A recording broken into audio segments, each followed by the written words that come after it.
This is one of the best hero equipment builds you can use right now, and with 28 pieces of equipment in the game, which builds truly stand out? Well, let's break down each hero's best build so you can maximize their power. Let's first focus on the Barbarian King's best builds by starting with his Spiky Ball and Earthquake Boots combo. Even after the nerf to the Earthquake Boots damage, this combo remains lethal thanks to the Spiky Ball's huge damage per building. Despite both abilities needing to be maxed, it's worth it since the Spiky Ball is still one of the best epic equipment. So the best way to use this combo is often with hero dives or smash armies to break open the base for your troops, but you can also use it while funneling with your king, as a wall breaking ability is just too good to ignore. Another solid option is the Giant Gauntlet and Rage Vial combo. While it's not as strong as it was before, it still provides a ton of tanking and damage, especially on compact bases where it can get the best value.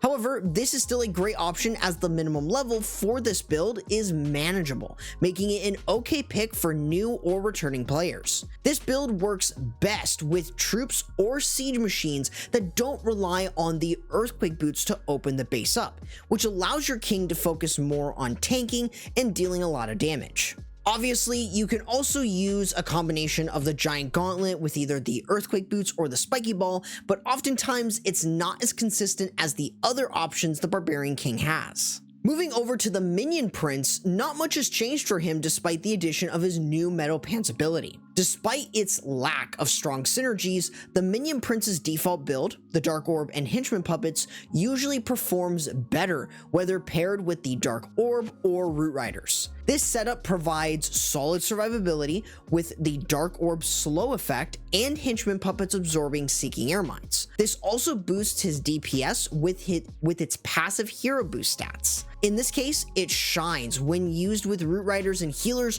or within air attacks, with the exception of Electro Dragons. Outside of that, let's move on over to the Grand Warden, where one of his best combos is the Eternal Tome with the Healing Tome. This combo tends to be incredibly flexible and works well with most high HP units. Troops like Electro Titans, Root Riders, Dragon Riders, and even healers benefit from its long healing duration. When paired with the Eternal Tome's invincibility, it can keep troops and heroes alive if used at the right time.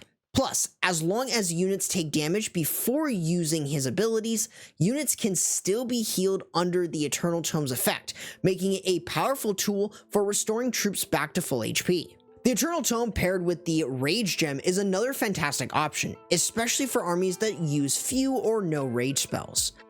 It continuously boosts troops' damage throughout the attack, making it a great fit for attacks like the Royal Champion Charge Mass Dragon Army, which typically doesn't rely on rage spells. However, keep in mind that this buff does not apply to the Warden himself and only provides a 25% rage boost to heroes. The Life Gem and Eternal Tome build is now stronger than ever thanks to the Life Gem's recent buff. It now has much better synergy with lower HP units like Super Hog Riders, Balloons, and Miners, allowing the Warden to keep them alive more consistently. This setup works best with troops that have over 1000 HP but lower housing space, ensuring more units benefit from the buff. Of course, we have to mention the Warden's Fireball and Rage Gem build, as it's incredibly strong right now. This combo turns the Warden into a DPS unit on his own, allowing him to deal a lot of damage while staying relatively healthy with the healers, whose healing is boosted by the Rage Gem. It works great with troops like Super Witches or even Rocket Balloons, thanks to the Warden's ability to move from building to building. While it's not the most flexible build, it's a solid choice for specific armies and performs well on most bases. Now, the Archer Queen has not had many changes, so let's focus on her current best build, being the Healer Puppets with the Magic Mirror. This combo is extremely flexible for the Archer Queen in many situations.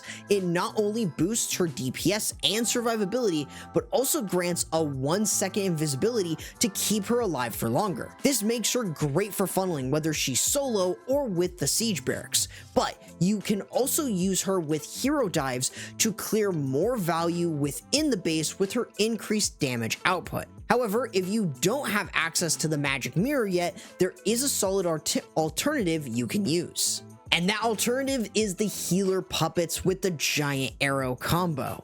This build shines in air spam armies like Mass Dragon, but it's also great for funneling thanks to the consistency of healer puppets in both builds. It's a solid option if you don't have a strong epic equipment for your Archer Queen, giving you a reliable alternative to keep her effective on the base. As for Queen Charge base attacks, they have become less effective over time, struggling to fit into the current meta of the game. As a result, the Archer Puppets, Frozen Arrow, and Invisibility Vial have all lost viability, making them a weaker option for the Archer Queen in the long run. And finally, we get to the Royal Champion, where one of her best builds is the Electro Boots with either the Haste Vial or the Rocket Spear. This ability set works best in most situations, as the Royal Champion charges have become a key opener for many attacks, and with the Electro Boots, you can clear multiple defenses just using 5 to 11 invisibility spells. The Haste Vial further boosts this strategy,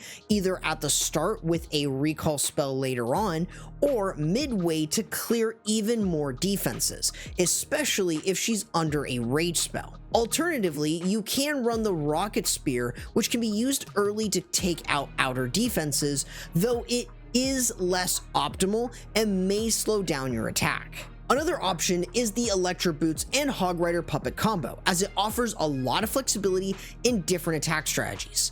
This build lets the Royal Champion create a funnel with the Royal Champion charge while being recalled back into your army, spawning Hog Riders, and gaining a 1-second invisibility when used on the back end. It also works well without a Royal Champion charge, making it a consistent and versatile choice, especially for Super Hog Rider attacks or hybrid attacks. If you don't have the Electro Boots though, the Rocket Spear and Seeking Shield combo is another solid choice for many armies. This setup gives the Royal Champion increased range, allowing her to strike from a distance at any point. It also pairs well with the Seeking Shield, which can one-shot lower HP defenses while reducing the amount of spears needed for higher HP defenses. Overall, this build is highly reliable and works well in a variety of attack strategies. Now, if you don't have any epic equipment, the Haste Vial and Hog Puppet build is still a strong choice.